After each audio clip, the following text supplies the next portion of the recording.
Books, Inc. Very convenient for you. So that's my plug.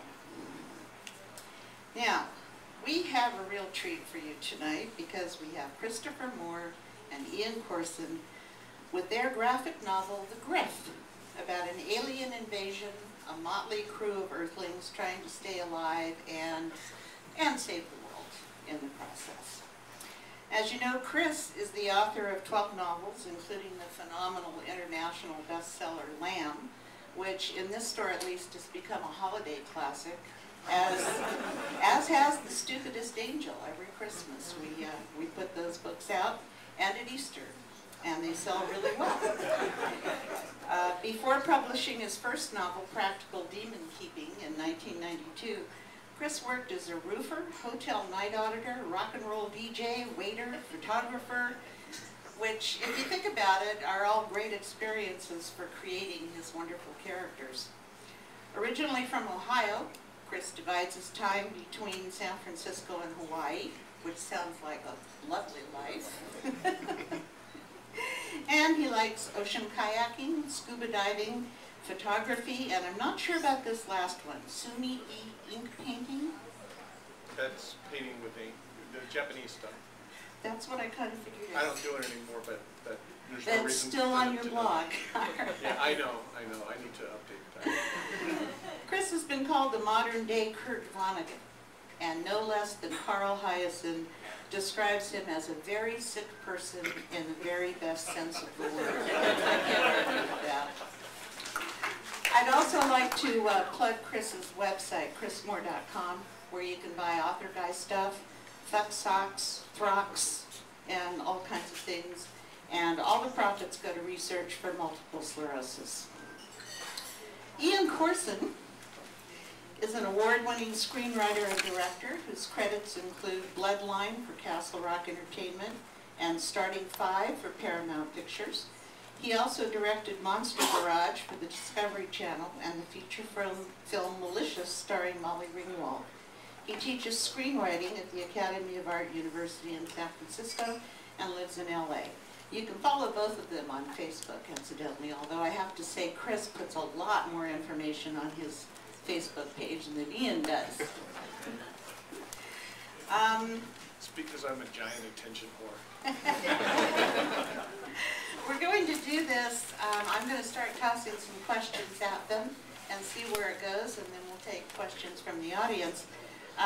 Something I just learned talking to them and back, I had the mistaken impression that Ian was the artist for this book. He is not. Ian is the co-writer. The artist is Jennison Rosero, that little name down in the bottom corner. So all the questions I had about Ian's artwork are gone. We'll start with something else. Okay, so let's start with, did you start out to write a graphic novel, or how did this come about? Actually, it started out as a screenplay. Is this on? Is it working? Yeah. Okay. Chris had the original idea, which I'll let him tell you about, and then we decided that it was better suited for a screenplay. So we had worked together once before. I had adapted Coyote Blue, one of his novels, into a screenplay, and we had worked together on a comedic polish of that script. So we realized we worked together pretty well, and then Chris decided that this would be a fun thing to do as a movie. Well, I was stuck writing Lamb, and I thought this would be a good thing to do to not have to write Lamb. So, because Ian knew, screenwriting, for those of you guys who don't know, is when they're really strict about structure. Even though it's hard to see it unless you're looking for it, there are really strict rules that studios have about the structure of a screenplay. And I'm not talking about format, I mean the actual structure of the acts and the characters and the arcs and all that stuff. And with novels, you just can make, you can just clip coupons together. That's a novel. They don't care. You can make it up as you go along, which I have done a number of times. And Ian really knew the structure. So it was, despite what I had going story-wise, I just didn't I don't like coloring within the lines, so I needed someone who had a much better sense of that, because I had never finished a screenplay. So we wrote the screenplay in a couple of months, and then the cover kind of gives it away. It's basically dragons from outer space destroy the world. So it's a complex family story. And about the time we finished it, I think Castle Rock or somebody announced that they were doing this movie called Reign of Fire, and it was about dragons destroying the world. And we thought, well, there's just not enough room in the world for 2 dragon destroying the world movies, so we just didn't do anything with it. Because we had written this $200 million movie. Because even as we were talking about it, Ian's like, well, nobody's ever going to make this. And I said, well, yeah, that being the case, let's write it so, it's really expensive. I mean, why put yourself on a budget if no one's ever going to make it? So we wrote like a $200 million movie. And then after Reign of Fire came out, I put it up on my web page for like 5 years saying, well, if you have an imagination, this is a movie. And it's much cheaper that way. And then, I guess 3 or 4 years ago, I started getting noise from Marvel and DC to come write graphic novels for them, because a few novelists had made that move. And they wanted, here's the way they work. It's not any good for them for me to invent something, because then it's not there. So they wanted me to do like Spider-Man or the Flash or something like that, which would have been great, except I would have to learn the whole Bible of Spider-Man, which is actually bigger than the Bible. And I had done the Bible, and I was like, I don't want to do that again. But I had said, what about the Griff? And it got to thinking about it, and then because there were people who wanted me, my publisher went, well, if you do a graphic novel, we have to do it. And they didn't have the Flash or Spider-Man or anybody that they wanted me to work on.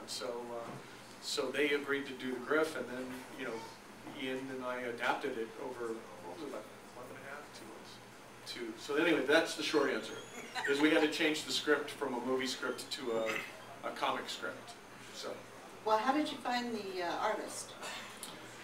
We were put in touch with what's called a comic packager. My publisher didn't know how to do comic books. They were completely graphic novels, I guess you're supposed to call them. So they put us together with a group of criminals who package really pathological liars, sociopaths, who package comics, and they put us together with, actually, we have never spoken to the artists that we worked with on this. I mean, when we were just on a panel at Comic-Con where everyone talked about how great it was to talk to the artist and tell them what your vision was and all. Like, our artist was like in witness protection. We had to like give a note to this guy and send it to him, and they would get it to him, and he was in the Philippines. And when we'd ask something like, could we get some feedback, it would be like, we don't know. And it was not the most pleasant experience in that respect, but it was put together by these packaging guys. Yeah, it was kind of bizarre actually, because we would have liked to have had a lot more communication with him, and it was just bizarre how they kept us away from him. And yeah, it was just because we learned after a while, the thing we would ask him is, are they paying you? Because we had the feeling that he was, like Ian always used to say, he's living like in the basement of his mother's fish house. And they're not paying him, because he would deliver like 8 pages and they'd be awesome, but everybody would be manga. And then we'd go, we're not doing a manga thing, the eyes are really large. And it would be, 2 months, and when he worked, he was working really fast, and we got the feeling that there was something we weren't getting to him. That's a really long way of answering the question of, our relationship with the artist. He did, considering the way we communicated, he did a great job. Yeah. But there should have been a whole lot of, there's a couple of pages in there where we have